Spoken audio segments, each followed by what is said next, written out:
Check, check, check. Check, check, check.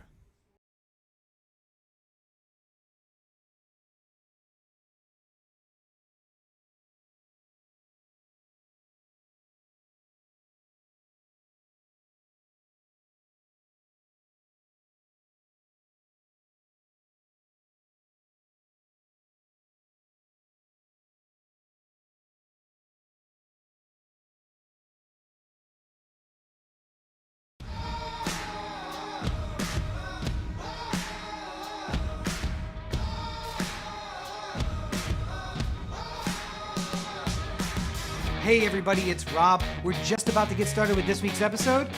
Less than 10 minutes left. While you got a couple of minutes here, why don't you go check out OTheAnthem.com. It's where you can find everything OD Anthem, including the merch store, the podcast, and all of the videos. Open up a new tab.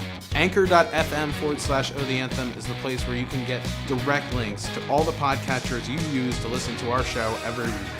Did you know we record every episode live on Facebook? Of course you do. But make sure that you're liking the page and turning on notifications so you get notified when we go live. We make a ton of video content between the podcast, the short films, Heretics. YouTube.com/OTheAnthem is the place for it all. And of course you can find me on any social network at Robert N. Cheap. And me at LegendCB5. And you can find the podcast at OD Anthem on all your social networks. Before we get to that, we have to talk about the ongoing thing that is the 2020 election. Most specifically, the president's reaction to the 2020 election. And this is, I think, the most telling image to come out of this entire election process. And this thing that you see to my side here is a list of Trump tweets. And don't worry, I didn't go to Trump's tweets because I don't want to do that. But I did go to a website where somebody was talking about his tweets and I stole their screenshot. So, but this is what they're doing now. They are just basically saying, he posts a tweet. The first tweet here is, it's actually from a couple weeks ago, but big press conference today in Philadelphia at Four Seasons, total landscaping. Oh, this was. Yeah. Nothing wrong about that tweet. Flag that one, Twitter. Meme of the week was somebody who had their yard being done by Four Seasons, and they had like the trailer parked out front, and it was like, I feel like I'm meeting a celebrity. They are taking advantage, though. They are putting together T-shirts and stuff like they have a Lawn and Order T-shirt. Yeah. Make America Rake Again, I think was one of theirs. Like it's pretty good. They're capital. I always like it when a small business like this can totally capitalize on the situation. I have not liked. I think we talked about it last year when we went home for Christmas, and a lot of Maryland was like, choose us for your plumbing and choose Trump again in 2020. And I'm like, nope, not using you.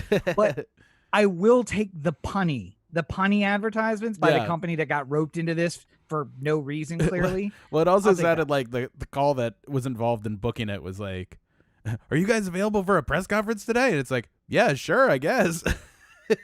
Like, I mean, we don't have a conference, we have the parking lot. We'll take it. It's fine. Is the sign out there? Are we going to be able to see the sign? Yes. Okay, we got it. Good enough. George, I just got the weirdest call. The president's coming here? I don't know. Rudy Giuliani and somebody on the sex offender registry is going to be showing up. Aren't those the same person? Hit it, Manny. Hey. But so what they've done is basically Twitter has censored the president. And I use this as an example just because his first tweet is relatively normal. It's just making a point. And then he follows it up with a bunch of like, the election is fraud and people are voting who shouldn't have voted. And Twitter's just basically like, nope, we're not.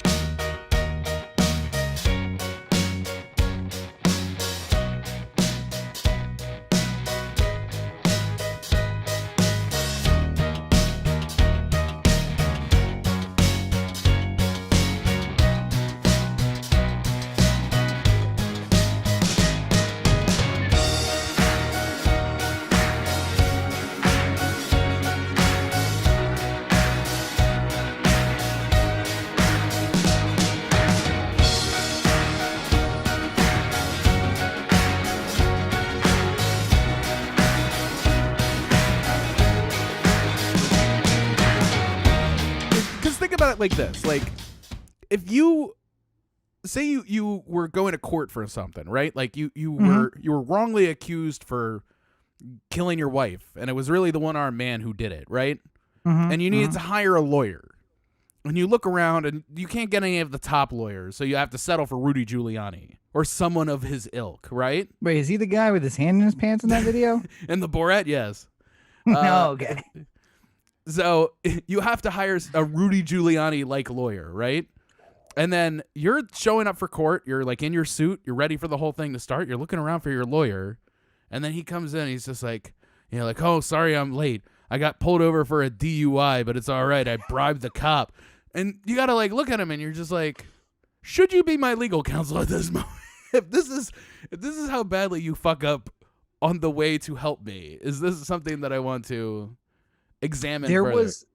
There's a meme thing that I loved when I was practicing law, and it's like, it's still good. It just doesn't, I don't see these on the daily anymore. But it was like, you're going to jail if, and it was like pictures of lawyers where like one guy was wearing house shoes to court. And they're like, if your lawyer shows up with these, you going to jail.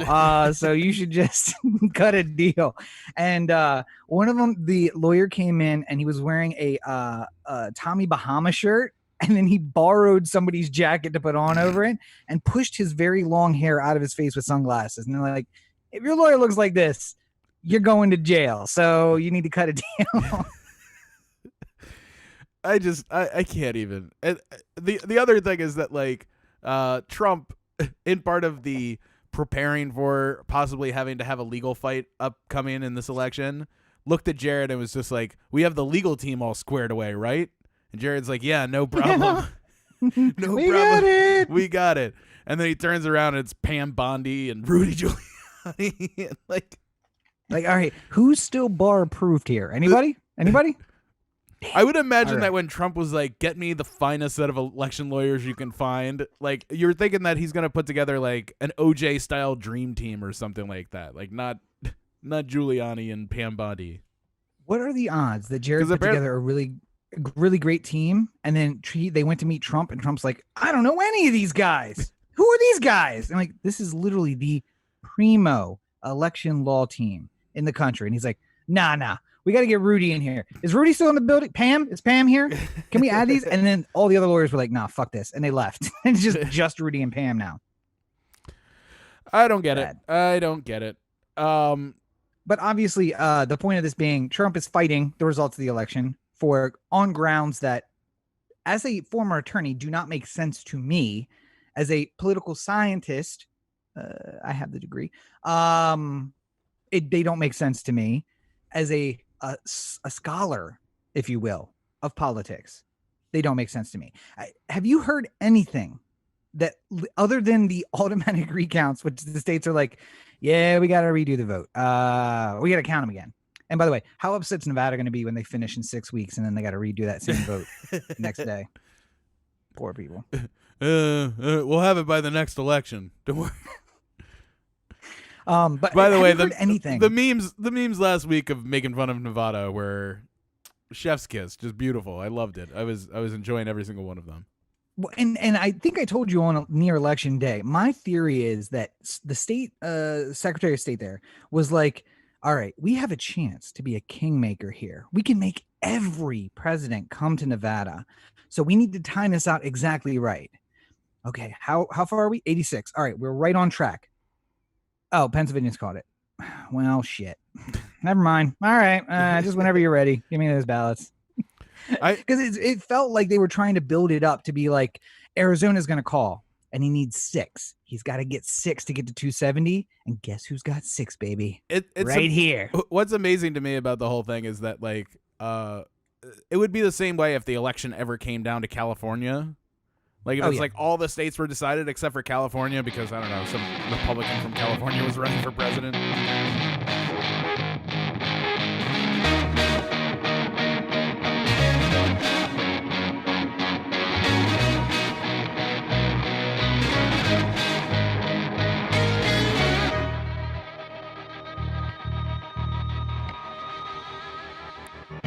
This week on the Oh the Anthem podcast, it's a new year. Is it a new you? Not you, but me, but maybe us. I don't know. We'll talk about it in resolutions. There was also a bombing in Nashville, and it's raising a lot of questions that we want to get to the bottom of here on the podcast. We're also going to talk about the cowardice of Marco Rubio and the huge explosion of numbers and COVID cases that are sure to come from the massive amount of traveling that all Americans have been doing. And we're going to talk a little bit about Americans' numbers and the second stimulus check, the Ravens, a whole bunch more. You're not going to want to miss it. Coming to you right now on the Oh the Anthem podcast.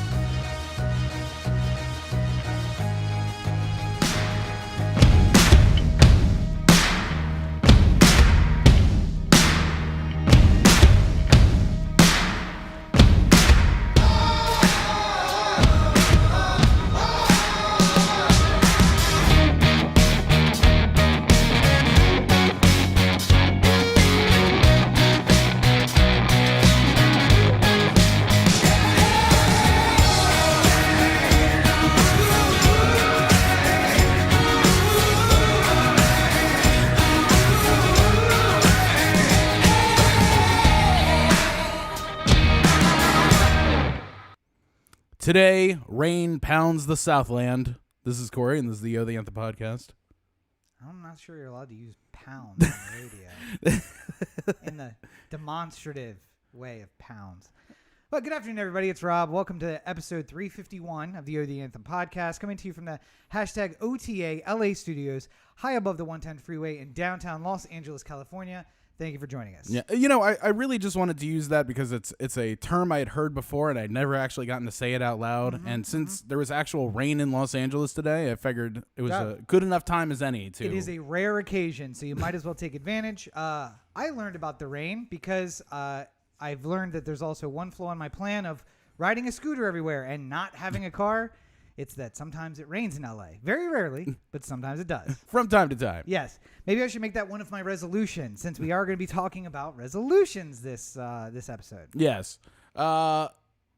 And we went back. We couldn't find resolutions from past. It was like a couple years past, right? Not so last year, it looks like we didn't do resolutions because, as is frequently the case, we didn't realize it was New Year's until after it was New Year's. Once it was 2020, we realized. I think what happened is we recorded them in advance, and we didn't realize that, like, oh, this is going to be the one that happens right before New Year's. And then we got back, and we're like, oh, it's a little late to do them. So, oh well.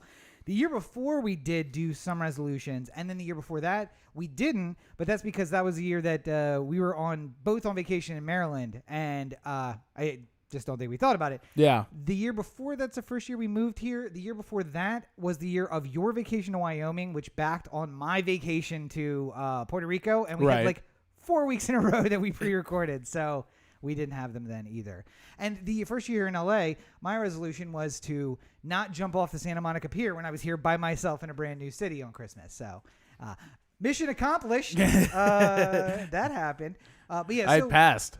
I think that being quarantined, locked inside, the whole nine, has put the resolutions thing in a whole new mind frame, though, of thinking about how to conquer a new year, since theoretically we're going to get somewhere close to normal again next year. I mean, at some point, I think that if anything, this year has sort of illuminated to me the idea that a lot of resolutions are binary.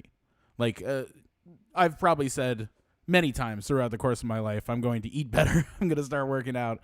I'm going to do all these things. And sometimes when I really commit myself to working out and eating well and everything that relates to it, I find myself going all in. Like, only salads, only water, like nothing else. And it's been to my detriment because eventually I just fail. Like when that goes on, you know? So I don't, I think the way to think of a New Year's resolution this year, at least for me, is like I want to start getting on the path. I want to get on the right path towards better habits and better eating and better working out and all that sort of stuff that goes with it, because it's going to become a lot harder the older you get. Like, I just know, you know, my knee hurts right now and I'm 36. So I know that come 46, this knee is not going to cooperate nearly as much. And if I'm the same weight I am then as I am now, then it's going to be really difficult to get rid of it. So yeah, I'm reminded that I have knee pain because I spent some time rehabbing the knee, and I was like, I'm going to just keep doing this and keep working out. And that did not work out. But I did rehab some pain that I was having in my knee earlier. But then we get one rainy day, and I'm just like, man, like just knees feeling real rough today. Yeah. But it doesn't when I feel better and I stretch every day and, I'm doing the basic things, then it doesn't hurt every day. So I know that that's another thing too. I really should have pulled that pictures that I have of you in like 06 and me in 09. Mm-hmm. When I guess, because when I'm at my worst, you were at your best. And then like 3 years later, I got my shit together, but you had backslid a little bit. By that time, so. I think we've never been. I don't know if we'd ever categorize either of us as super thin, but we've never been thin at the same time. Like never been single at the same time either. That's the strange thing. It's every time I break up with one of these hussies, you find yourself in a relationship. I try to get him to bide some time on Tinder so I can just take care of situations and then relationships. So what are you gonna do? All right, so I'm down with the entire like eating better and taking care of yourself. And another thing I think this year has kind of put me in mind for, and we're gonna mention it later on when we talk about COVID, is that California is rationing care now. Yeah. So that we're at negative 10% ICU, which means they're just setting up ICU beds anywhere they can put them. And if it's me, unhealthy, former smoker, overweight, 36-year-old, and 22-year-old USC football player, and they're like, we got one ventilator. Don't say anything. Just give it to him. Yeah. Because the likelihood that he survives that is just statistically higher. Right. So, I mean, in the end, obviously, I don't think it'll be that big of a problem, and let's fingers crossed that doesn't come to that at all, ever, at least for me. But the idea that being in better shape is better for everybody, and of course, like you did it much younger than I did, but at 30 or 27 when I got in shape, it was hard. I know that at 37, it's going to be exponentially harder. Yeah. But not now, then it's just going to be impossible at some point. And the knees are only going to get worse. The shoulders are only going to get worse. The back's only going to get worse. So I want to say specifically for you, though, because I can't remember if you've mentioned it on the podcast or not, but menthol cigarettes are going to be illegal in California shortly. And I know that you've kind of been saying, if not here, then other places, like, well, it seems like a good time for me to just, call it on this. So yeah, I mean, the problem is that for the better part of, I think, Christmas a year ago, I was saying to my family, I think I'm rounding into the place where I'm ready to quit. And I didn't say to anybody like, on January 1st, I'm just going to stop or something like that. I think I kept saying to myself, I'm going to formulate some sort of a plan. Yeah. And then you run out in the middle of the day, and it's like, well, I'm gonna go get a pack just to stretch me till I can go to sleep on my last cigarette, and then wake up on a brand new day. It just never seems to work out that way. No, and I mean, like, I know that. I mean, really, the thing is that I've been smoking menthol cigarettes for my entire life. So I'm trying to.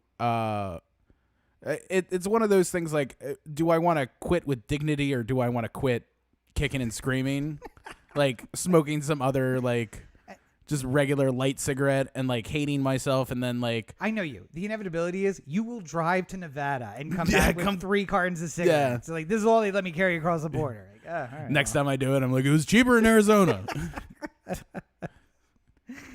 Listen, it only cost me $20 to charge the car across to get those. And so it seems well worth it to get. You get a mysterious call. You're like, yeah, 20 minutes. You disappear. You come back. And I'm like, this is very familiar to me. I thought we moved to California for a reason. You're like, nah, it's my cigarette guy. I got a menthol guy. He brings him in on a truck. Just made a fresh run from Mexico. And you don't want to do that. The last thing you want to do is be like, I've made it this long without See, but I also don't want Newsom to fucking win. Like, there's a part of me that like. Don't do that. No, hold on. Don't say your desire to smoke is somehow about fucking Gavin Newsom. I've thought about it. I've seriously thought about it. There is a current recall vote that is out there, and it's gaining steam because people are pretty fucking sick of Newsom. Mostly Republicans, but you're making a COVID denier argument right now. something tells me if I wake up on the 1st, if I haven't quit by the 1st, then I'm gonna wake up. I'm gonna buy some non-menthol cigarette. The first that is 3 days from now. Yeah. Yes. Okay. Before the next episode of the podcast. Exactly. I'm gonna wake up. I'm gonna have to buy some like just regular Marlboro Lights, and I'm gonna be like, oh fuck, I gotta quit. And then I'm gonna immediately, before I quit, I'm gonna sign the thing to get Newsom thrown out. Have a recall election on Newsom. Just like, fuck you, dude. Like, and that's the thing. You know, like, it's it sucks because it doesn't feel like my choice anymore, which would have made it stick a little bit better, I think. Yeah. But at the same time, like, I don't know. I don't think you should be legislating like what if cigarettes are legal. You should just let any cigarettes be legal. I mean, like the whole thing was to keep. It started with vape flavors. Yes, which are also going to be illegal as of the whatchamacallit. Just plain water from now on. The funny thing is, I can ship vape flavors into the state. You can't ship cigarettes, but I can ship vape flavors into the state. So basically, the shop where I go now. Ooh, where's the nearest Indian reservation? Oh, maybe I can go. There's that casino outside of town. I should have said Indian, but you know, I didn't mean that. But I mean, I think in this case, it's the Department of Indian Affairs. So I do believe that it's an Indian reservation. Oh, okay. Now they probably wouldn't like that. If I offended anyone, I'm sorry. I didn't mean it. I come from an old time. I feel like I'm gonna be that grandfather. It's just like he was born in the 80s. He's not quite with it. I'm relatively certain it's still the Bureau of Indian Affairs, which actually makes me think like maybe we should do something about that. Until Cleveland has a new name, I think I'm in fair game somewhere in here. Anyway, as long as you're not like Chief Wahoo smoking a cigar outside your apartment. But no, I think it's just outside because there's a casino, Indian casino right outside of. I believe so. I might have to look into that. Yeah. That might be the stopgap until. But so I can quit in January with dignity. The thing and then I don't have to recall Newsom. How do they get it into the state? Because their reservation doesn't go to the border. Here's the thing I don't think a lot of people realize is that menthols are going to be legal in 2021. I think a lot of people are in for a rude awakening. So I think the recall Newsom thing might gain a lot of steam real quick. Yeah, I just imagine there's a lot of people who just wake up like fucking the worst year ever. I'm still somehow like I've whittled myself down to like a pack a week that I like ration off. Yep. Because my life is so miserable and I haven't worked, and then all of a sudden it's just like you go to the grocery store and it's just like, nope, full flavored or lights. It's just like, what is this? What is this? Well, clothes will still be available, so you can always go that route. Oh, clothes? Clove cigarettes, yeah. Oh, no, clothes are way illegal. Are they? Yeah. But since when? Because I bought those not recently, but in New York, way back when? Yeah. In college, yeah. I just had to think about the last time I had a clove cigarette. I'm like, oh yeah, in the West Village when I was in college. Oh god, that was so long ago. Because there was a place where clothes were legal. Because I remember I went to. That was 15 years ago. Yeah, I went to New York at some point like 10 years ago, and saw Megan, and we had a discussion about cloves, and she said they were illegal, and I'm like, no way, why? She's just like all the reasons that things should be illegal. Yeah. And then poisoning your body. Yeah, and then she was just like, yeah, but New Jersey still sells them. And I think we like Drove next time I was in New Jersey, I got some on the way or whatever. But Yeah. I just I feel like if it's legal, it should be legal in full. Let people decide themselves whether or not they want to like smoke menthols or not. And I agree when it comes to vape flavors. I'll let Corey have his menthol cigarettes if you don't take away my strawberry. For some reason, strawberry flavored vape stuff is and it attracts kids. Yeah. Okay. Here's the thing.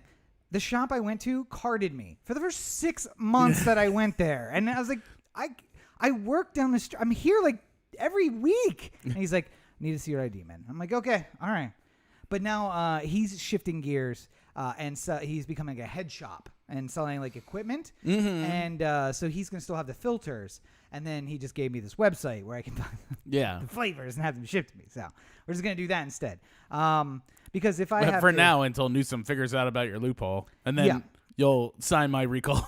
No, see, Corey, you go the recall route. I go drive to Sacramento and build a guillotine out in front of the governor's mansion and try to send a message. You got to put it in that's the my French vibe. Laundry, not in Sacramento. That's Oh, yeah, I got to go where he is. So to the French Laundry. And I do want to say before expecting him to be at the office. How dare you? before we jump into the news of the week, I want to point out this is the first Christmas season that we have both been in LA since we moved here. And I'm reminded of the first year when this is a really crappy time to be in LA. Nobody's here. The Santa Anas are blowing in all the allergens, so my allergies are crazy, which is awesome when everybody's looking for a little cough or a sniffle for COVID. Yeah. And it just rains the entire time. Like today's just been rainy all day. Yeah. It rained a little bit here and there. It squirted a little bit here and there, but like nothing too ridiculous. And I don't know. Like it's such a weird place to live because it toys with you with their 300 consecutive days of no rain. Yeah. And then all of a sudden it rains and you're like, I didn't sign up for this. Like, what the fuck?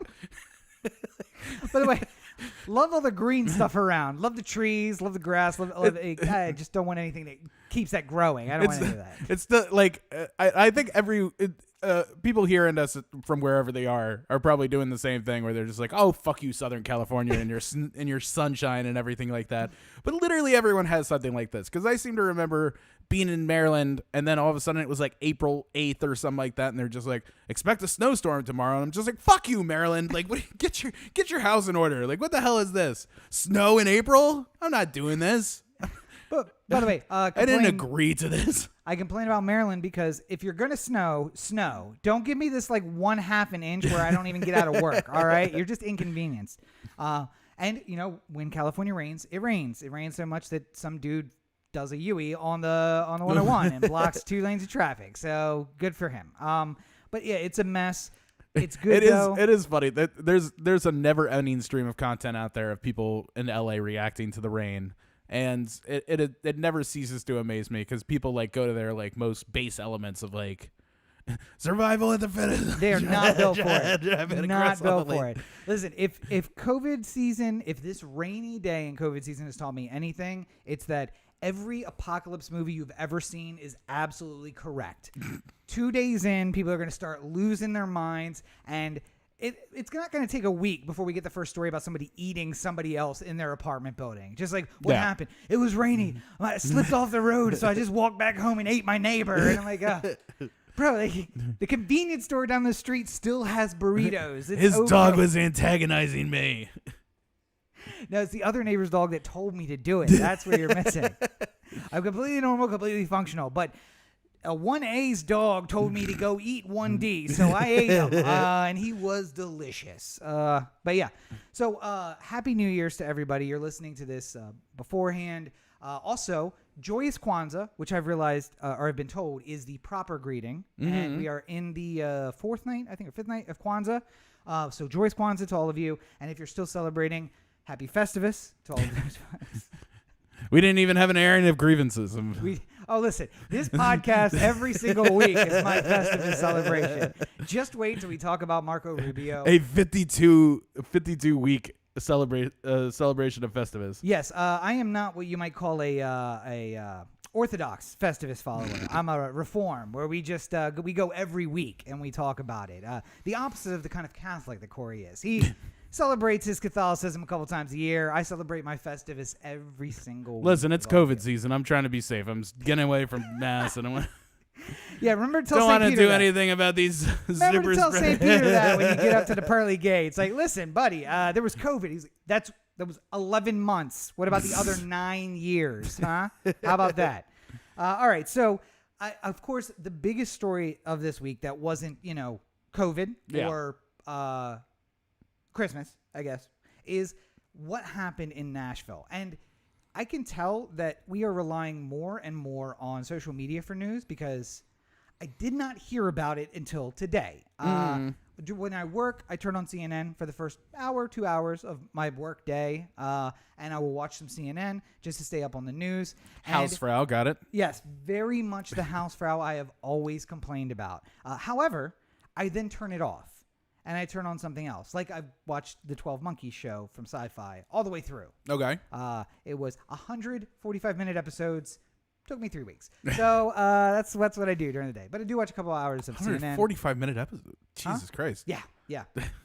Ran for 5 seasons. Did it? But the first season was like back in 2013.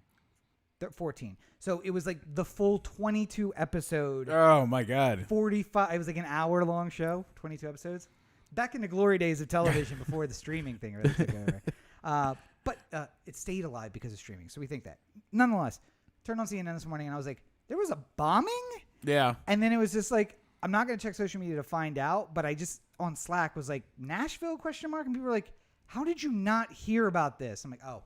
Yeah, it was Facebook and Twitter and everywhere I would normally have heard about it. I'm not checking. But so we got a little more information this morning. And I don't want to talk about necessarily the event because there's still a lot that we don't know. And Corey has a no hot takes policy after he got caught with his metaphorical pants down in a hot take from a few, I guess, years ago now. Has it been years? I mean, it would have been 4 years ago or something like that. Wow. Yeah. We've been doing this a long time. So I don't want to talk necessarily about the event. If you haven't heard, essentially there was a man who drove an RV into downtown Nashville, and then a warning went out. Yeah, there was like a loudspeaker. speakerphone like a loudspeaker that was saying, in 14 minutes the bomb's going off or something like that. And somebody heard it and called the police, and to their credit, the police went in and weren't like, what's this crazy thing? They evacuated people. And when the bomb went off, it injured 8.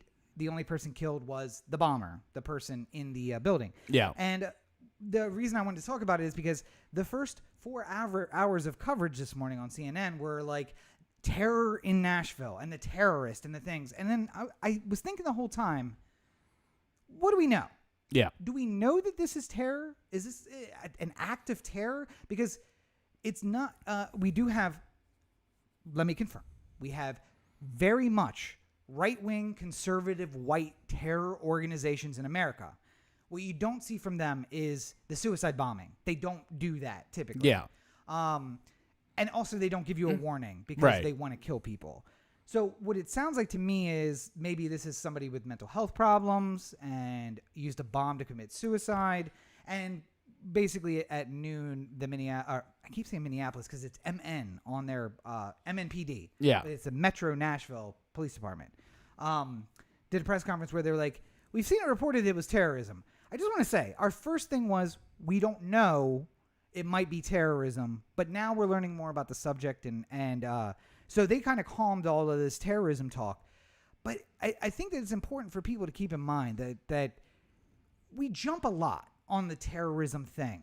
And I think this is the danger of kind of our world where we say terrorism is not an act because, as you pointed out in our pre-show discussion, the act of terror, people were terrorized, but it wasn't really that. It's a spectrum. I mean, like, there's no way you can say that this isn't a terrorist act per se because the act created terror. Like, there's no, it's a low bar per se, but like he cleared it. Much like, if somebody's walking past me in the street and I just like wisp a bit of their hair or something like that, legally, by definition of the law, I could be found guilty of assault. Yeah. But I think there's a big difference between wafting a little hair and beating the shit out of somebody until they're unconscious or something like that. Like there's a large radius between there which can be covered. And the court would look at the same thing. What was the intent? Yeah. Was the intent to harm? And in this case, was the guy's intent to use terror as a weapon in addition to the bomb? Right. And I don't think, again, that's the problem with the suicide bombing, is that you can't then follow it up with another bomb, which is the point of terrorism, is to make you afraid of the next thing. Right. It sounds like this guy had mental health issues for sure. It sounds like there were other things going on. I'm not going to say QAnon, but probably QAnon, where he had read a lot of stuff and he had been connected to some people. Like he ended up transferring all his property to other people. Mm-hmm. And those people have been shown to be very deep in the QAnon conspiracy. So, but it's a tragedy no matter what. And I feel the worst for the small business owners. There's like 4 or 5 of them where They did nothing wrong. Right. It's just weird. This guy found a parking spot. Yeah. He found a parking spot in front of their shops, and they're like, one of the guys, again, was on the news, and he was just like, we made it through. I had to lay some people off, but we were pushing through, and I was just about to rehire some folks back, and now I don't know. I don't know what to do because obviously I can't rehire the people, and the people who are coming in every day, I can't pay them if I don't have a shop. Yeah. So what do you do in that situation? It's not great. But I think my point was just that let's be careful with throwing around the word terrorism. Well, I think more than anything, if you want to refer to it as like Nashville terrorist, I get it. Like, it's an easy way to understand the shorthand of what you're talking about. But to me, more the issue was I was following it a little bit on social media as it was going on. And it was clear we didn't know a lot right away. And there was a lot of information that didn't get cleared up until this morning.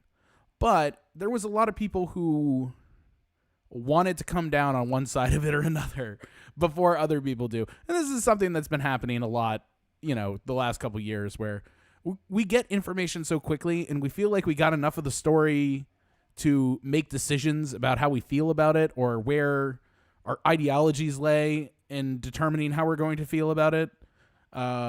We talked about the if we pulled some random guy out of Bismarck and asked him about random local issues, how often he would probably side with the Democratic side of it if it was completely separated from who he is personally.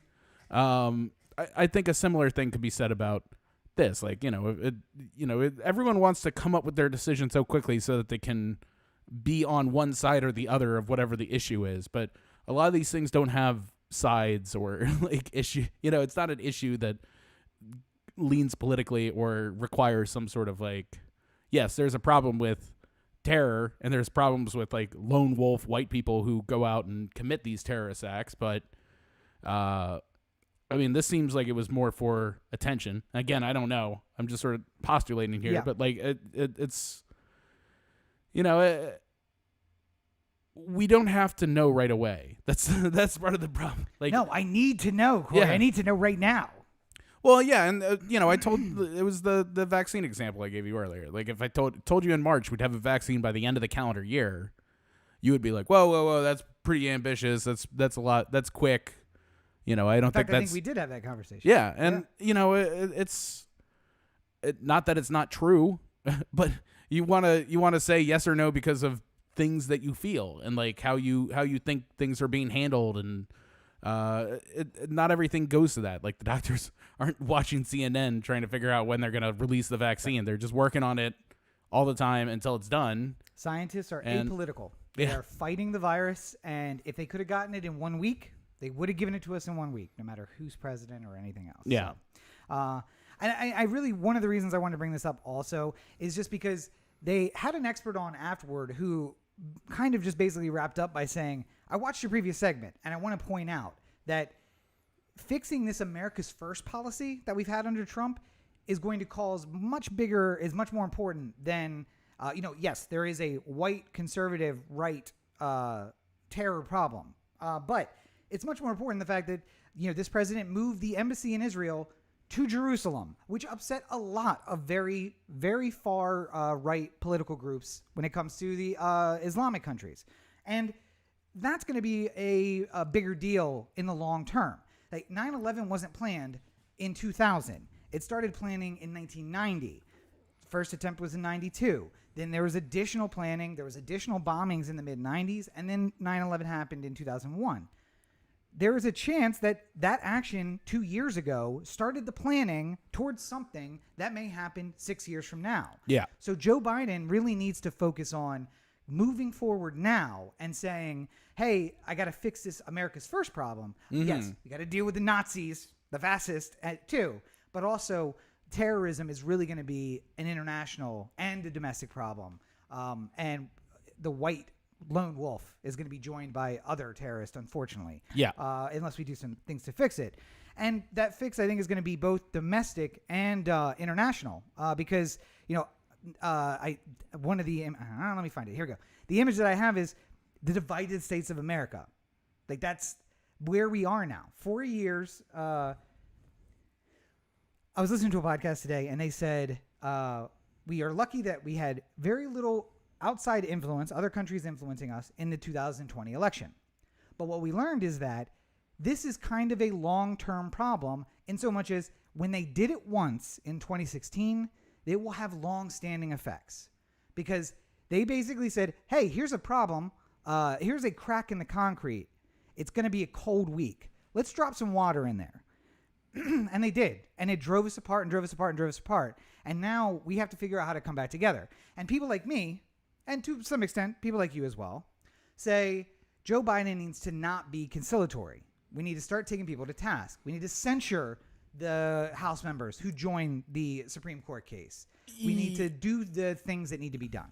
Yeah, I mean, 2 degrees. I think that Joe. You and I are very much different degrees on that. Well, no, I know, but I'm saying like I think Joe's side of this is about finding common ground with the reasonable people who are willing to discuss this with you. Like Mitch McConnell, yes, the reasonable people. Exactly, the firm hand of Mitch McConnell.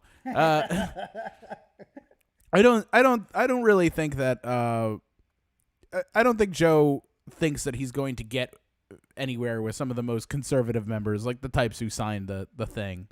I think he's just hoping that if he can work enough with the Mitt Romneys, the Susan Collins, the Lisa Murkowskis, those types, he can find a space to operate between the two and then maybe bring it out to a larger Republican, like let Mitt do the talking for me kind of thing. Yeah. I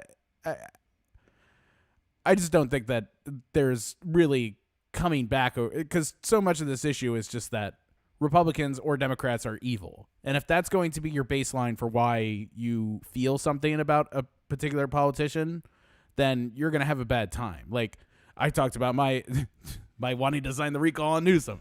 It's not because I have a hatred for all Democrats and Newsom in particular. It's because they want to take your cigarettes away. Newsom did something that upset me personally. And that's how I feel about it. Like I'm never, my view of Newsom is forever going to be tainted by decisions he makes. Like I hate him because of the French Laundry, and because basically he gave carte blanche for everybody in California to just be like, well, fuck it. And they did. They absolutely did. But one of the reasons I want to talk about this is you talk about reasonable Republicans, and I want to take a not reasonable Republican to task. And I pulled up the tweet because I don't want to misquote him, but we said a little bit about Marco Rubio. I believe it was last week. Because he has been railing against vaccination and vaccines, against COVID, and he has kind of joined the chorus of people who have not called out the president for saying it wasn't really a pandemic. It's not really that serious. It's going to just go away like a miracle. Just wait. And then he went and got the vaccine. And by the way, Marco Rubio, healthy 51-year-old guy. There are many members of the Senate and the House who were offered the vaccine and said, no, we're going to wait until it's our turn in line because they're also younger and healthier. I get that Schumer at 77, 78, probably not on that list because he is high risk.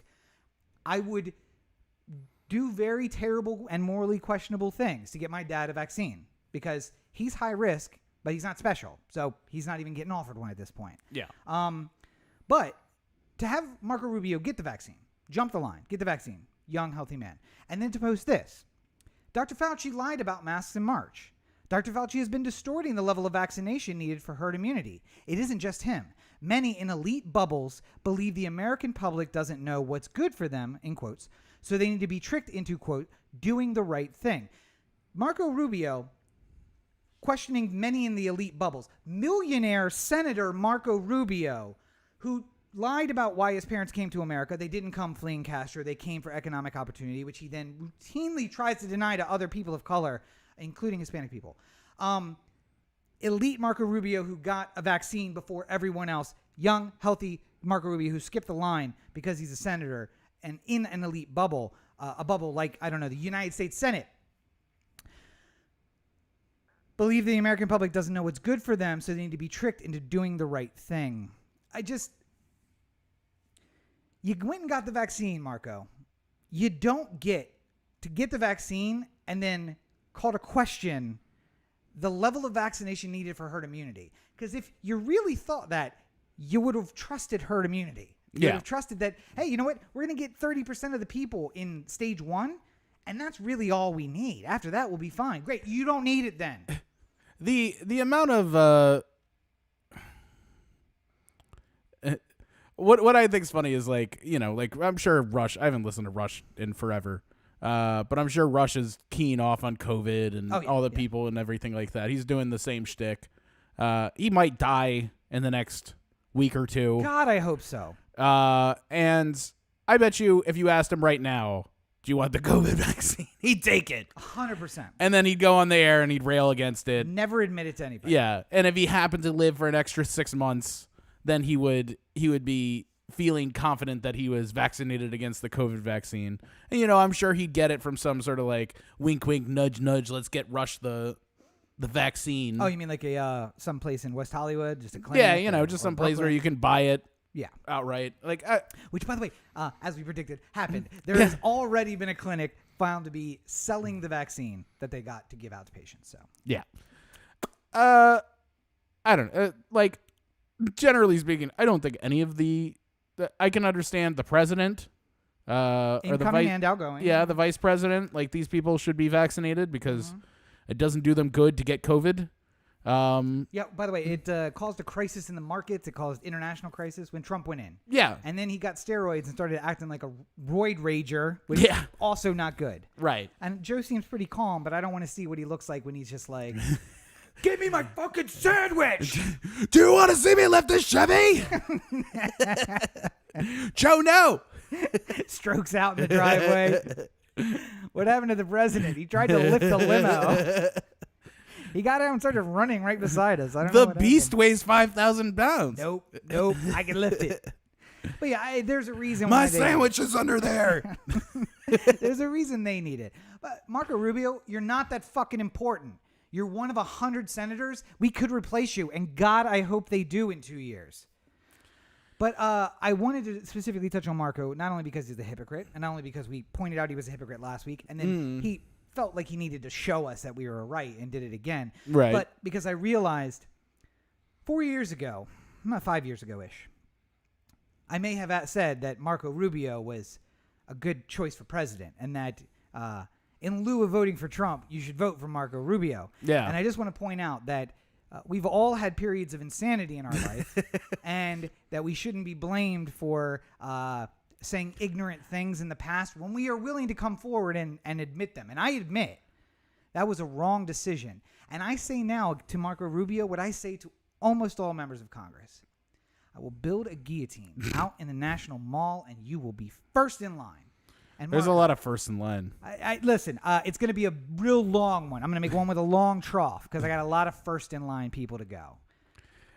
I don't think you should be too offended about at one point having thought Marco Rubio was a different person than he was, because he literally was. Yeah. Like, he's a completely different person than the person who ran for president 4 years ago. Oh, I mean, Ted Cruz hated Trump, and Trump called his wife all kinds of names, and then he stumped for him. So. But Ted Cruz has always been an opportunist. Yeah. He's always been wherever the wind blows. So you could see that in him.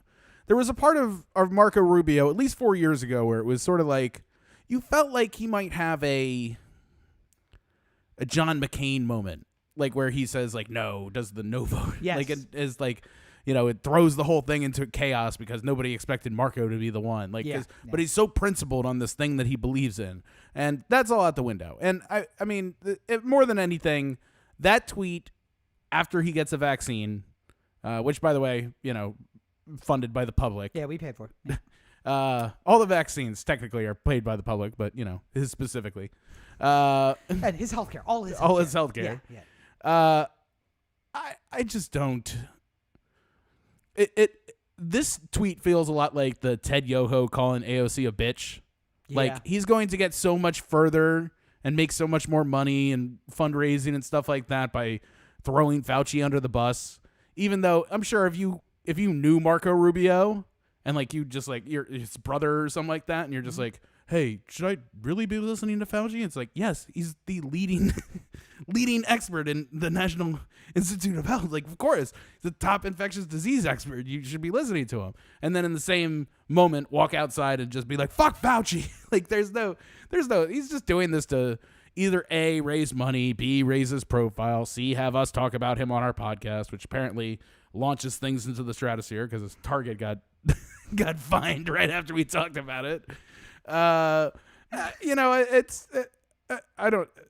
sure he all this does is further people talking about Marco Rubio, whether or not they're calling him hypocrite or not. And if you're getting leftist people angry at you, then you've kind of succeeded in what you're trying to do. I guess so. And I mean, like, realistically, we're going to talk about COVID in just a second here. But the idea of herd immunity was never a great idea and certainly doesn't work because there's plenty of evidence from countries like Sweden, I think was the one who tried it. And it worked relatively well in Sweden, where they have a homogeneous population of all Scandinavian people, and they have a low population based on landmass, and they all live in cities, and then they shut the fuck down for 4 weeks, which is how it works. Yeah. It doesn't work when you do what we do.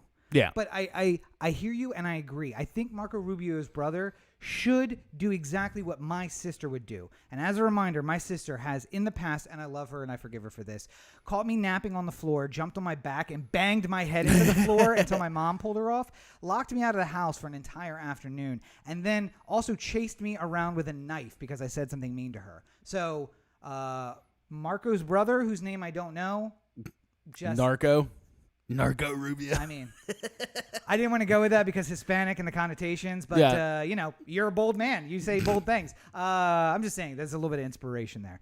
But I also want to make sure we have time to talk about a little topic. I don't know if, Corey, you've heard about this.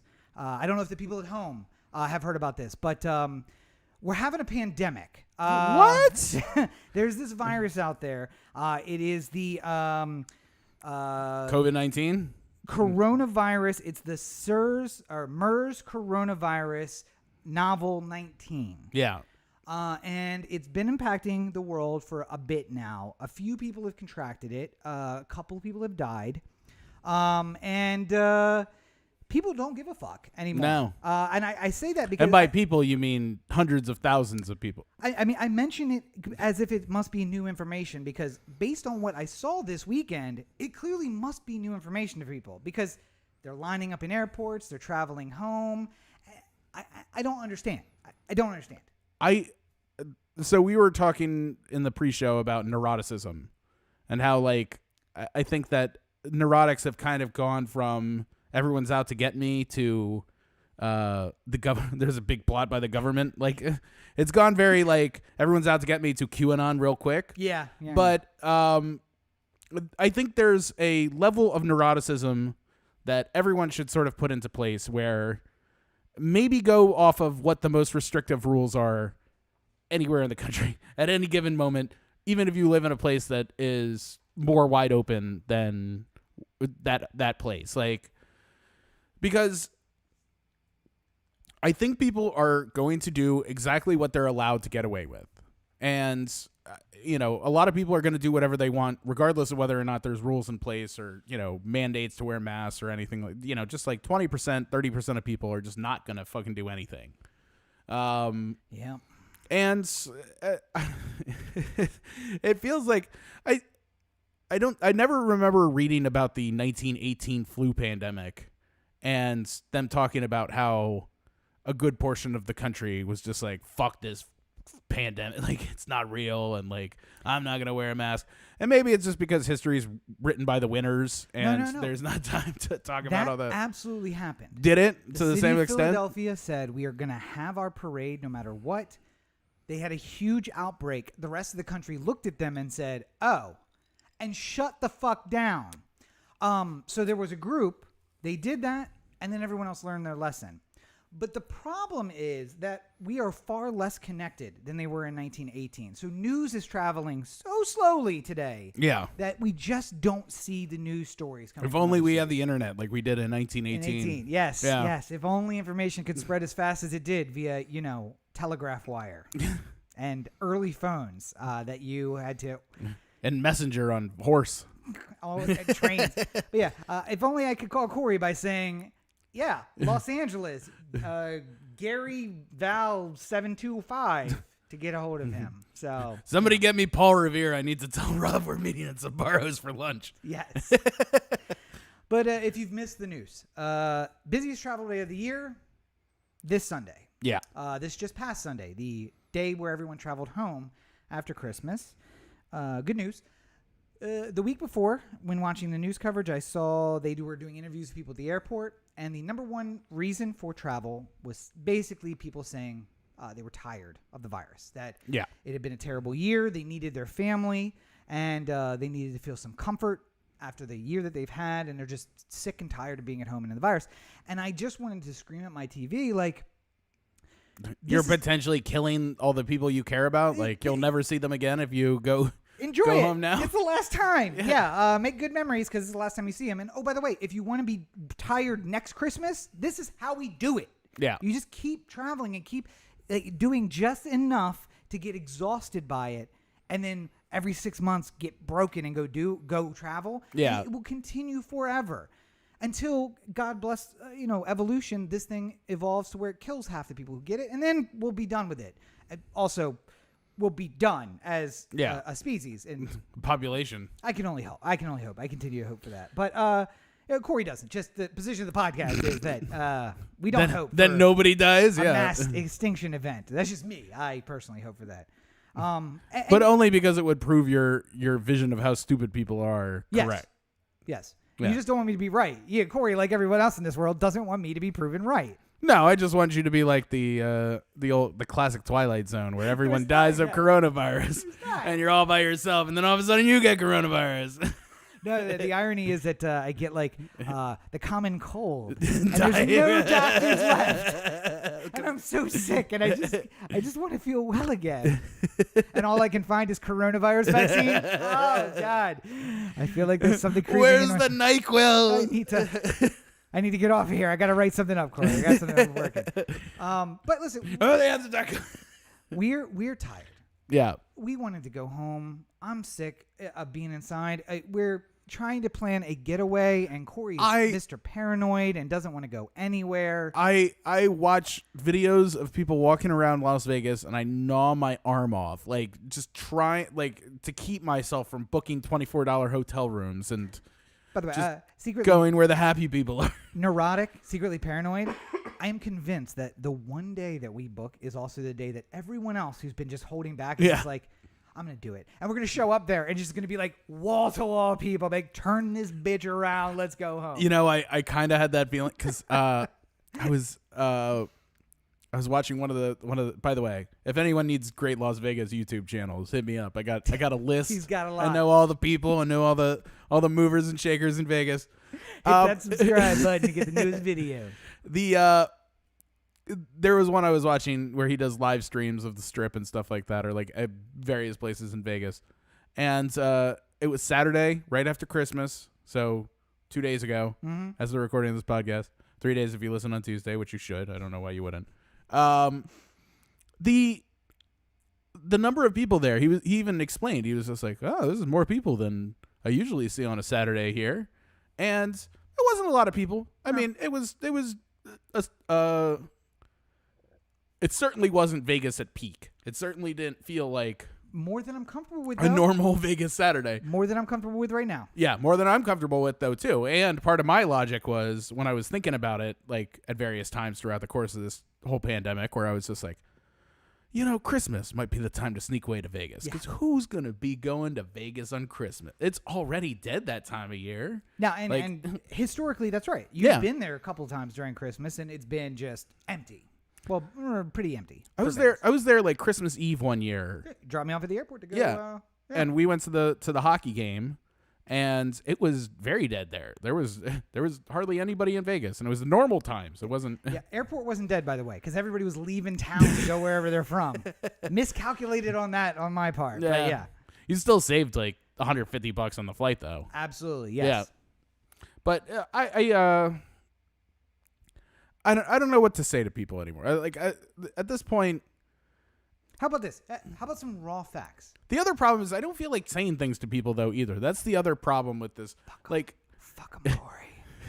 I used to be the petty person who would if you parked in the handicap space at work, I would get on the microphone and announce your plate out loud, and I'd be like, person with the Ford Taurus is parked in a handicap spot. Please move your car out of the handicap spot. And you feel bad when the guy in the wheelchair wheels himself out of the restaurant? One of the times it was Andy Harris, and I did it multiple times. That does not surprise me at all. Not only that, but do you know this about members of Congress? Their cars' license plates just say like Number. U.S. government, and then it just says like MD1 Yep. for like Harris's District car. one. Yeah. Yep. So I was just going out there like, with the person who has the U.S. government issued car with the license plate Maryland District 1, please move your car out of the handicap parking space.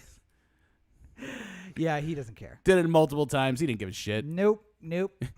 At some point, I feel like I'm gonna like tell one of the many Andy Harris stories that I tell, and then like it's just gonna like break out. Like just all of a sudden, Justin Fenton's gonna be like, "I heard this on a podcast this week."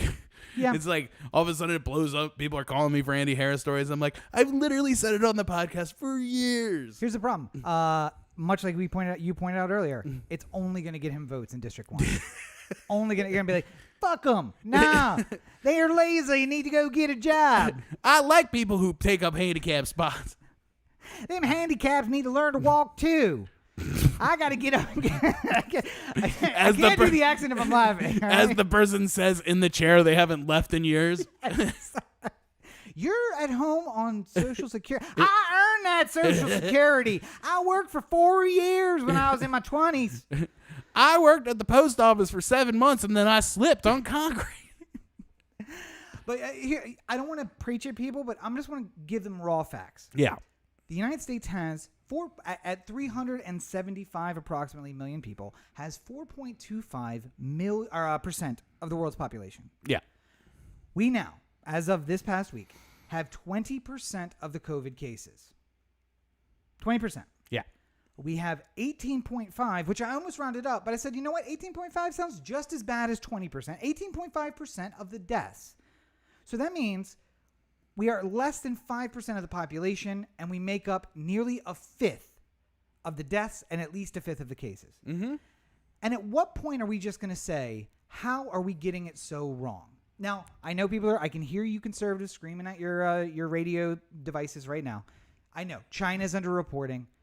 Russia's underreporting. Mm-hmm. Everyone's underreporting. Florida's underreporting. Florida's underreporting. Texas is underreporting. That's a country in this world, right? Florida? Yeah, definitely. California, by the way, underreported the last few days because they realized they had some sort of spectrum outage at the facility and just never hit reset. So they did that before too. There was numbers being underreported in the middle of the summer, and all of a sudden it looked like California figured it out. Like, yeah. Weird. So it's like we had a 30% drop in COVID cases. We're doing great. Then all of a sudden it's just like, oh, that's right. We didn't count these 200,000 cases. Sorry. My bad. Sorry. And then Gavin Newsom was just like, hey, let's move on from that as quickly as possible. I'm going to ban that menthol cigarettes. Fuck Corey. Stay under the cover of all those less cases. And then all the people were just like, yeah, fuck Corey. Meanwhile, in Florida, as you point out, yes, they were actively fraudulently making numbers by doing things like, okay, here's what we're going to do. Run the positive cases today against all the tests, not just taken today. Just all the tests we've ever taken. And just that keeps our positivity rate real low. And in fact, it goes down every day, which was great. Until it actually started going up, even against that. And you're like, all right, well, how can we change this? We're just going to change the numbers. And as a message to everyone who said, hey, the cops are just good guys. They'd never, do something really bad, like come in my home and point guns at my children for no reason. The woman who was pointing out that they were fraudulently putting in numbers, the cops came in her house and pointed guns at her children. Yeah. So for what? Because she was fraudulently pointing out, because the governor told them to. Yeah. That's something tells me it wasn't the governor directly. It was the governor loudly saying out loud to anyone who would listen, and then one person takes it upon the other, and then blah, blah, blah, et cetera, Yes. et cetera. Yep. Woman's got children's guns in children's faces, and then... Yeah, and by the way, props to her husband, who was apparently upstairs and wouldn't come downstairs, and he's like, you have a gun pointed at my kids. Come downstairs. You have a gun pointed at my children. Yeah. Like, I'm not going to get out from in between you and them when you're pointing a gun at them. Right. Yeah, but so they raided her house and took her documents because we all know, as the Washington Post says in its byline or whatever. Yeah. The truth thrives in darkness. So we need to take her data and make sure that stays hidden, because that's how we make sure we get the most accurate numbers. But the good news is, if there is good news out of that story and everything to come from COVID, relief is coming, because in his benefactory, is that the word? Benefactoriness? This nature of being a benefactor? Yeah. The president, of course, as soon as it hit his desk, signed that mutually agreed upon COVID relief bill that we discussed last week. And there's going to be no interruption in benefits. There is no interruption in pay, and those checks are going out this week. Yeah, about that. Oh, sorry. I always get this wrong. I don't know. You always just assume things that end up being wrong. I don't know. People are good, right? People are just naturally good. I don't know why that wouldn't be true. Real quick before we get into that a little bit, I just wanted to point out something just for the sake, because we were talking about Korea, South Korea before. They on the 24th had the most cases in one day that they've had Since the beginning. Yeah. With 1,237 cases. Because there was a super spreader event, a single event that they had. You can see one event around August that spikes them, and then it goes back down, and now it's going up like everyone is going up. Yeah. But still, 1,200 cases out of 50 million people. Not bad. So a pretty good number, especially considering that Los Angeles had, 12,000 cases the other day?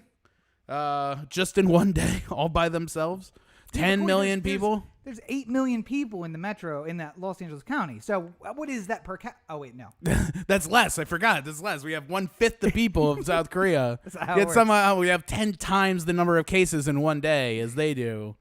Yeah. It's just. By the way, they also have like 6G there. It's just like super gig internet everywhere you go. Holograms everywhere. Gosh, I need to move. They're back to life. Like, there's so many countries in the East. And again, even as I point out to you, Africa. There's countries that don't have highways in Africa that have figured out COVID better than we have.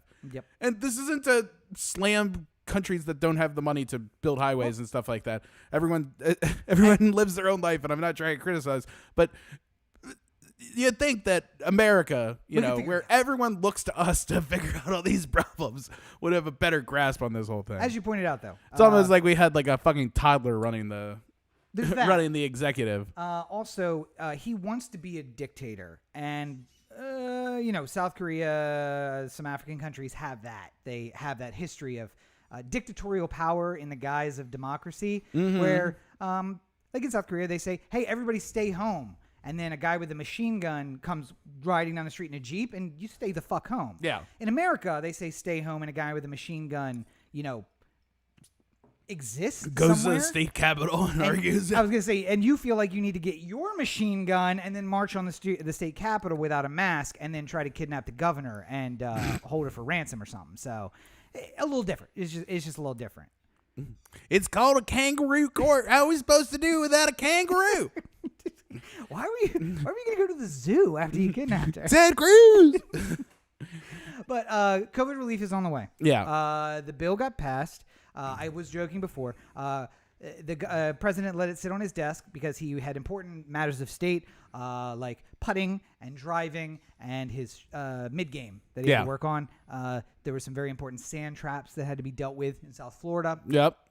Because, as we know, he spent 8 years asking why Obama was golfing so much, only to become president and then spend 3 times more days on the links than Obama spent.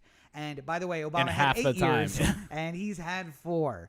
And nothing says we're in the middle of a crisis like the president playing golf with his corporate donors, while 12,000 people have a case. The one question that constantly pops up in my mind is, why would you fight so hard to overturn the results of the election to remain president if in the time between the election and now you have done literally almost nothing to actually, like, that results are from being president of the United States? Like, there hasn't been like Because he hasn't been like out front on the COVID relief package or anything like that. He's not said anything except for complaining about it once it was done. there are men, specifically men, who would challenge and fight and scream and stomp their feet because they lost the smallest dick contest.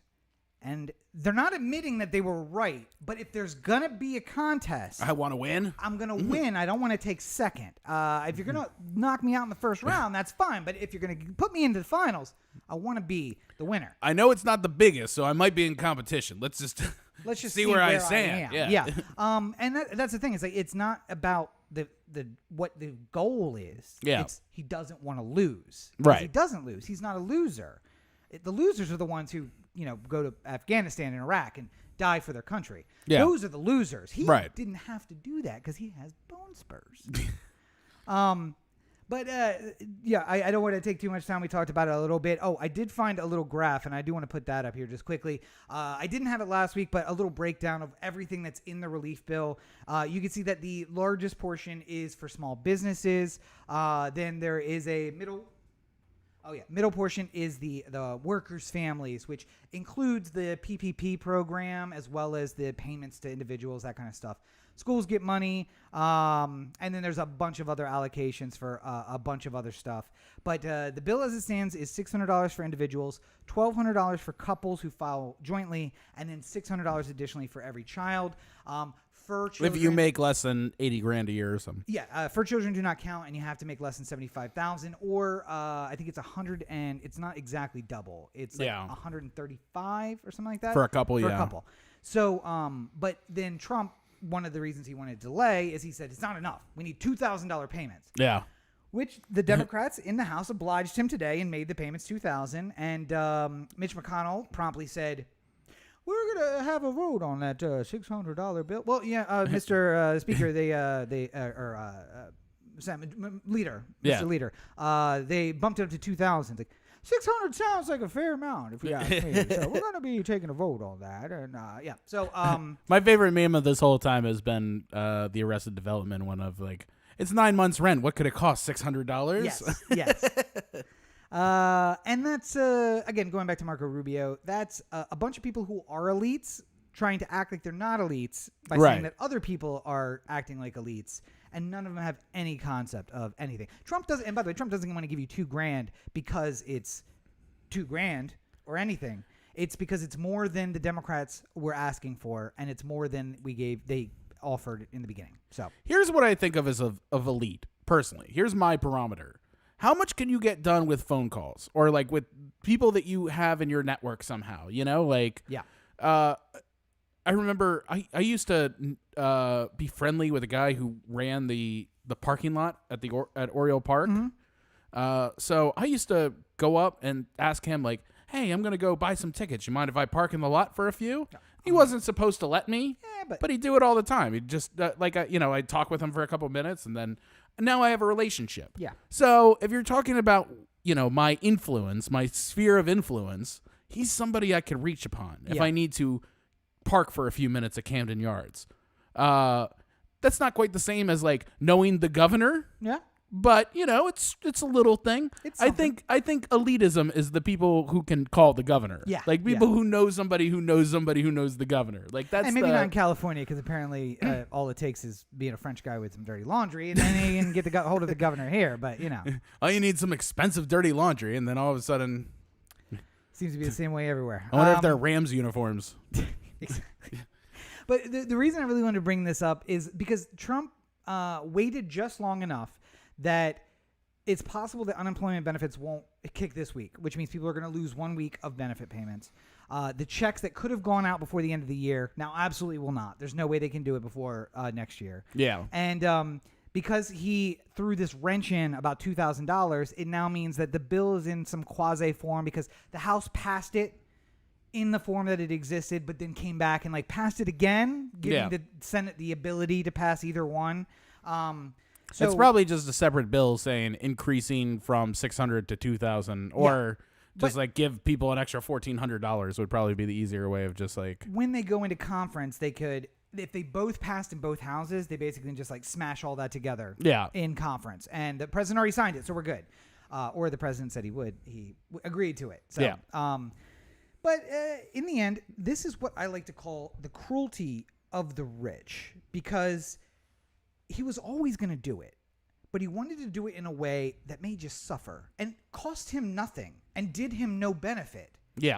But just made you suffer a little bit. It made you earn it. It made you worry that you were going to get to that line. Like, yeah, you didn't, and you didn't earn it by doing anything. You earned it through suffering, and that's really what it comes down to. Because even the people who, by the way, are also in line with you at the welfare office, who look at you and say, like, I don't know why she's here, but the fuck are you here for, man? Yeah. Like, why are you judging people who we're all here? Like, but they're the ones who are like, I bet she's faking her slips when they got their friend to fill out the slip that says they're trying to get it. Like, Yeah. that's those people.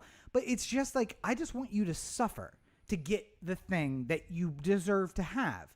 And I don't understand those people. I never will. I mean, those are the people, just specifically, I understand that more liberal, more democratic people are the ones wearing masks and staying safe. So when I say, hey, if this virus could just kill half the people who get it, understand which half I'm talking about that would get it and would make the country better off by not being here. But it's the earning the relief, the thing that we needed.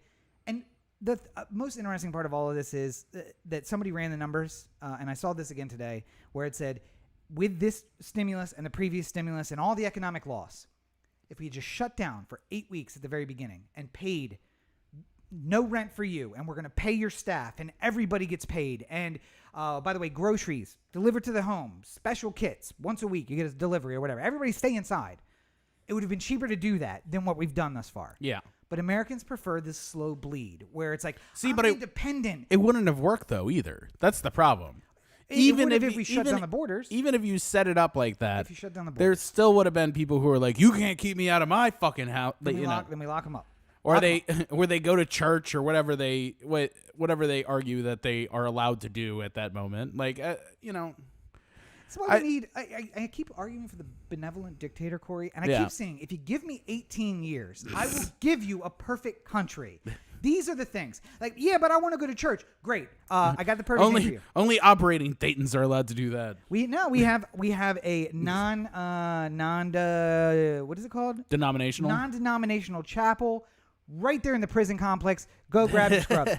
You're heading inside, because I have no patience for that. I talked at one time about building big camps out in West Texas, and it's not for anyone of any gender or any race. It's Camp Asshat and Camp Stupid, and they're going to be on both sides of a railroad spur, but they'll both have non-denominational chapels where we have services every single day. So both sides are dumb. People are. It's not both sides. It's one side. The leadership of that side is dumb, and so are the people who are in it. And I'm so frustrated. I think that Democrats are dumb though too. That there's no way that. Democrats are Republicans. From my perspective, Democrats are. Nancy Pelosi is a real liberal Republican. So No, I get where you're coming from, but I'm saying, like, I think that I think while you would say you could say that more Republicans are taking this less seriously than Democrats, I don't. There are plenty of Biden votes that I see out and about every single day of people who aren't wearing their mask properly or not wearing their mask or feel like it doesn't apply to them. Like I think it has less to do necessarily with like where you lean politically as much as it does to your general levels of selfishness and like how much it revolves around you, like I believe in 2016 we proposed some sort of test-based voting method where I would get 50 votes, million votes, and someone would have to try real hard to get their one vote. Like if I break the curve, some people just aren't voting, and I'm getting all their votes. Mm-hmm. I think we should go back to that. Can we in the future? Let's discuss that, because I just realized electoral college where 1/5 of it is just you. Yeah. I mean, I would like to nominate myself. Where are the electors from Rob Cheek going? Yeah, I'd like to have so much control over the vote that I could just nominate myself for president, and then I've now figured out how to become the benevolent dictator. That is how we do it. But again, the guy who's wearing the mask on his chin because he thinks he's outsmarted the system. Like, I got a mask. Yeah. You're not helping you. You're not helping me. What the fuck's wrong with you? That guy gets a vote, and he can just X out my vote. Yeah. My vote doesn't count because of his. How is that a fair system? Where's the equity, Corey? Well, talk about equity. Like, where's the equity and people in Florida having more of an important vote than me, or like that's the. I agree. That's Genocide Florida, Corey. I hear what you're saying. We absolutely should do or that. maybe we just burn the entire South from Dallas all the way to the sea like Sherman intended. Or perhaps just tell all your friends to move to Florida and we could fix it from the inside. No, it's like a virus. If they move there, they'll become that. That's the problem. I don't want to lose my friends. Next time you see them, they're just going to be like, oh, what's going on down Florida? Just like, oh, no, we lost him. Next time I see him, he's jumping off a second floor balcony into a pool, and I'm like, oh, God. Looking like James Franco from Spring Breakers. Like, no. We lost him. Rob was such a good boy before he moved to Miami. Yeah, that's what my parents are saying about LA right now. Anyway, yeah, so but keep an eye out. Dumb people everywhere, COVID checks and that stuff. So. Yeah. But we do have one other, obviously one topic, and I know we're running long already, but there is always time for sports ball. Motherfucker. I literally fixed it. Before the show. I'll do it this way, and then nobody will know when they listen to the recorded version. Okay. Sports ball, yeah. All right. So the Ravens are in this situation. Win and you're in. That's it.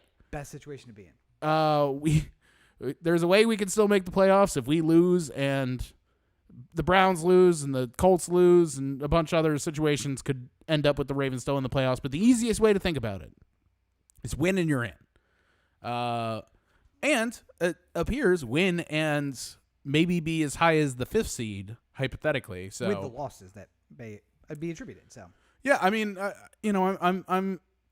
feel like the Ravens can cause some trouble if they get into the playoffs. So just focus on Cincinnati. Don't take your eyes off the prize. You got 1 week ahead of you to determine whether or not you're going to the playoffs. And let's do it. Let's not lose sight of it. I think the Steelers overlooked the Bengals when they got beat on Monday Night Football a couple weeks ago. Mm-hmm. And I think the Steelers aren't as good as they were when they were playing their cake schedule early in the season. Not saying they don't deserve to be in the playoffs or anything like that. They're a good team. I'm just saying I don't think they're quite as good as they looked. They didn't look like it on coming Sunday, in. Yeah. Least, So, like let's see what happens. Like let's make a move. And we've said this before too. Earlier in the season, the Ravens started 5-1, I believe it was.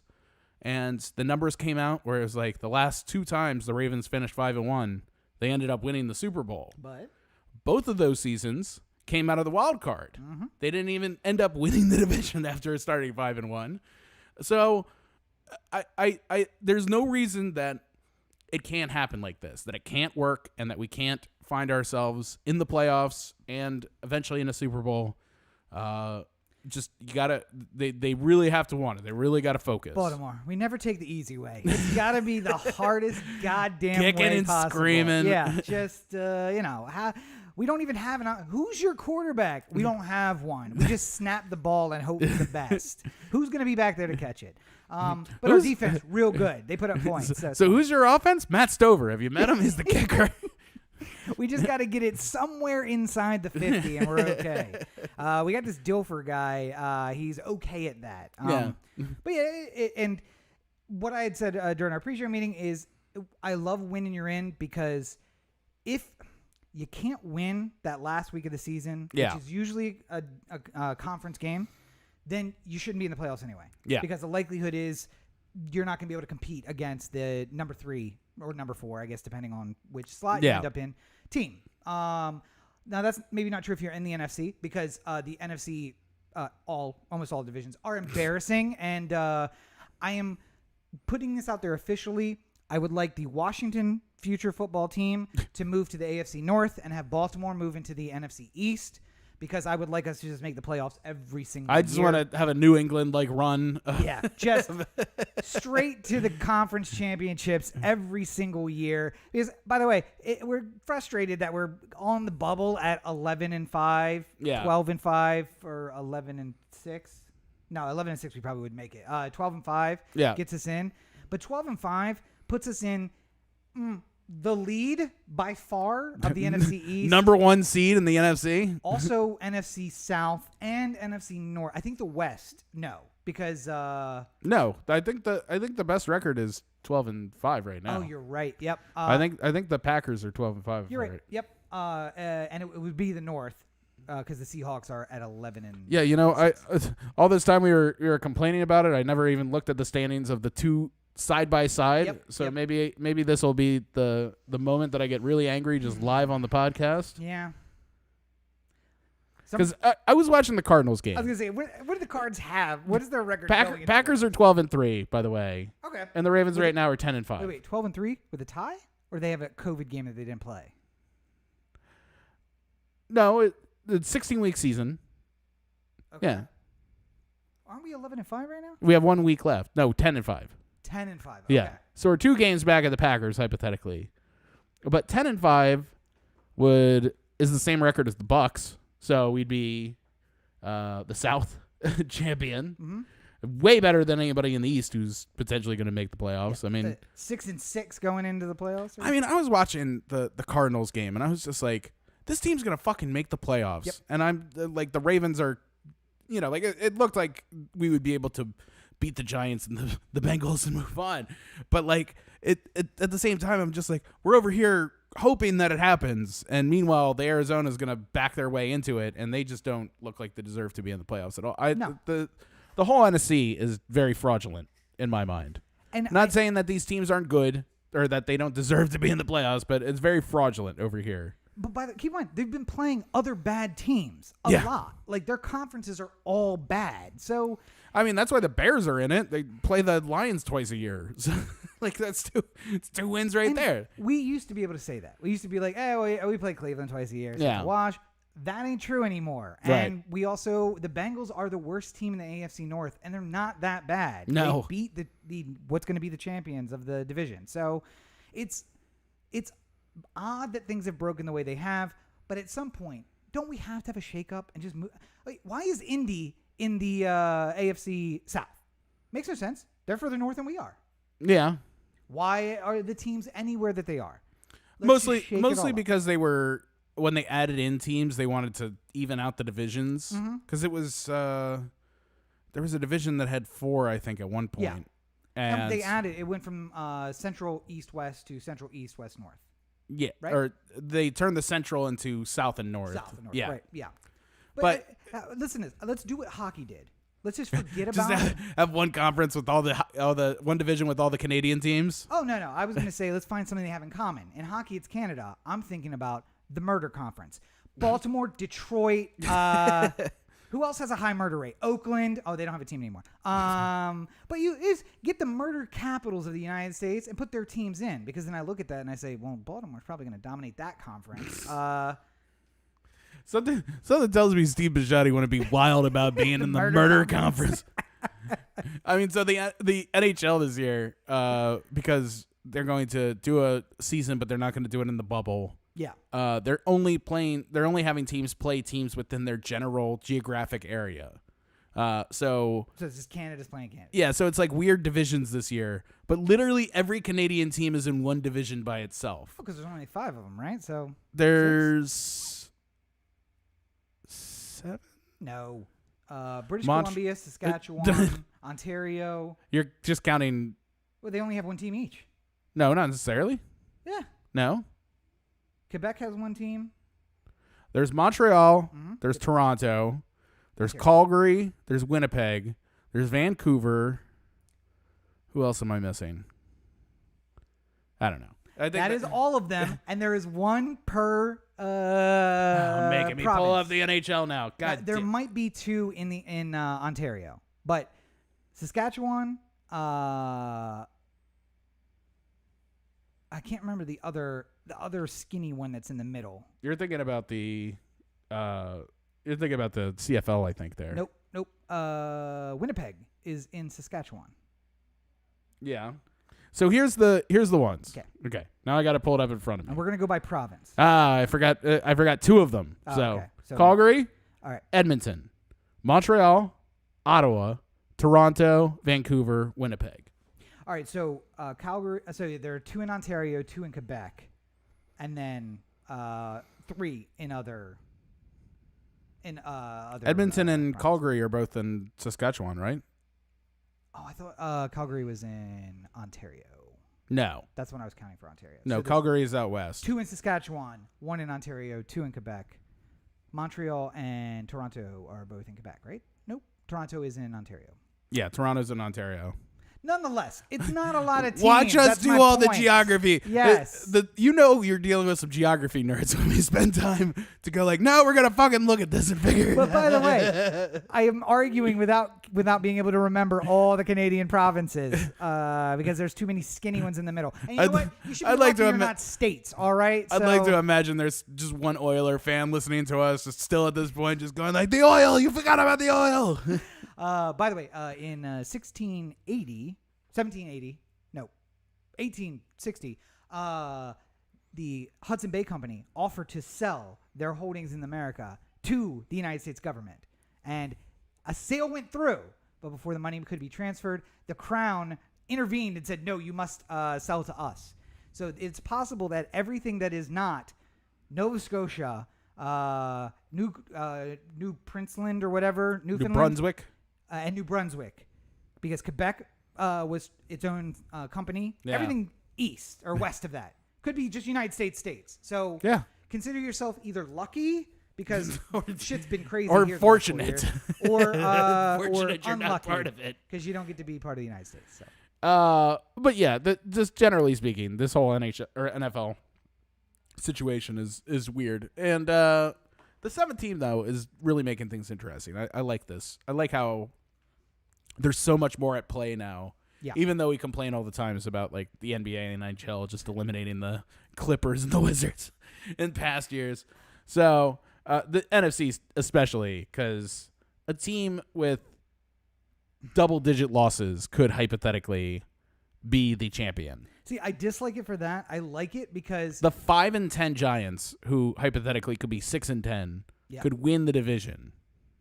All it would take is a loss by the Cowboys and the Washington almost professional football team. But see, that is not about the 7 team because they're going to win the division, and Yeah. division leaders always got in the playoffs. Yeah. But that also means somebody with a less than 6-10 record might make the playoffs. So I mean, right now the last one on the bubble yeah, is who isn't an NFC East team is the Cardinals. It's 8-7. They're on the outside looking in. okay, But they might be 8-8. They might have an even record to make the playoffs. yeah. But again, that makes me say. Meanwhile, a 10-5 team or a 10-6 team isn't making, or an 11-6 team isn't making it. That makes me hate the 7-team playoff. But then on the other side, I say, but there's so many deserving teams in the AFC. We should expand it.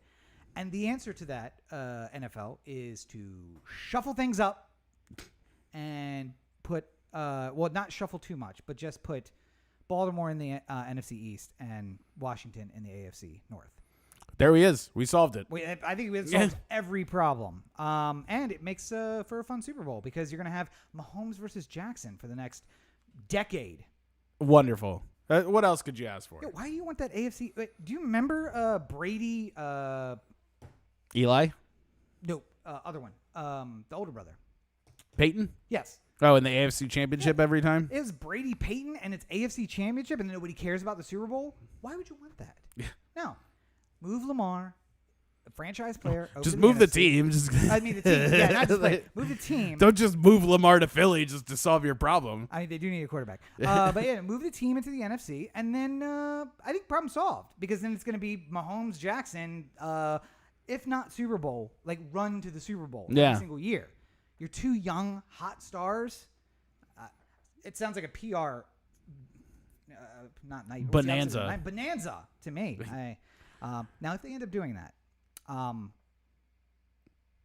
don't know what kind of recompense we can get for that, but I feel like seats to the Super Bowl is the very least of the for the rest of our lives, yes, and travel costs. Yeah.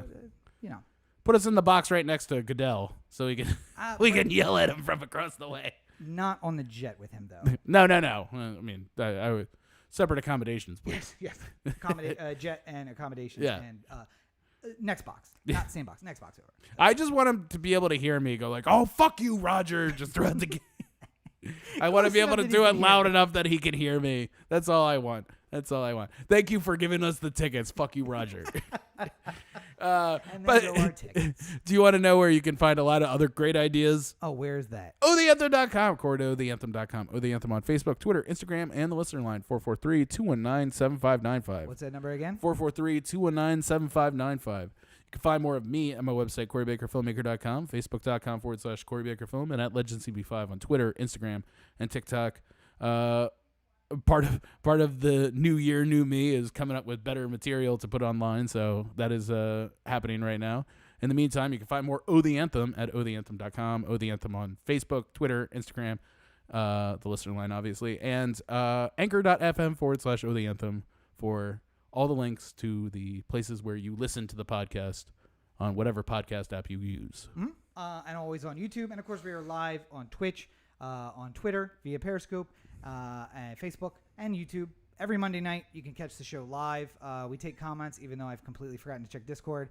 Only one comment tonight, and I don't care what she has to say because, listen, your Tinder date that's been going on for 5 years now, I understand what her perspective is. But otherwise, you can find me on social media at Robert and Cheek on our social networks. My drought or my abstinence of social media should be up on Friday. And I have already planned kind of what I want to post for my first post. Are you going to come back? Or is this? I'm going to post because it's going to be done. And what I realized, I've gotten messages from people who said, I sent you something. I'm like, no, you didn't. I'm like checking Slack. I'm checking email. And they're like, oh, I sent it to you on Instagram. I'm like, nope, didn't get it. Notifications are off. So I realized it's a way people get in touch. So Yeah. I should have at least notifications turned on. But I probably won't be as prolific as I usually am. Yeah. Except maybe the Instagram story, because that's where I share my time hop. And that shit's funny. You can also go to robertandcheek.com where you can find links to political blog and news website and all the books which are available on Amazon. Barrow's Books. And got a lot of exciting stuff coming up for the new year. Not movie reviews and not podcasts, but working on some stuff, and we'll figure out what it is together. So, I do have a couple videos coming. I remembered why I had waited to do a couple of unboxing style things, and then forgot to do the thing I had to do to release them. So I need to reshoot them now. I'm going to reshoot them and put them out, but they'll be out this week. So. All right. Yeah. Sounds good. Yeah. Well, I think we've done good here today. We've done something. I don't know if it's good. Many thanks to my mom and my dad for the new camera. Rocking the Logitech Brio. If it looks a little different, we're still working out the kinks, but thank you, Mom and Dad. Hopefully you haven't listened to this point or at all. But as always, you're listening to... And find itself back in the box to send back to Logitech. Once I got it, they can't put it in returns. I got to be the one to return it. This thing has been sullied. I'm sorry, Mom and Dad. Yep. It's so dirty they won't take it back. But as always, you're listening to the Oh the Anthem podcast, part of the Oh the Anthem digital network. For Corey, this is Rob. Have a great week, everybody. All right. Now it's time to release the little tyrant, baby tyrant. Lord. Yeah, I heard him scratching the whole time.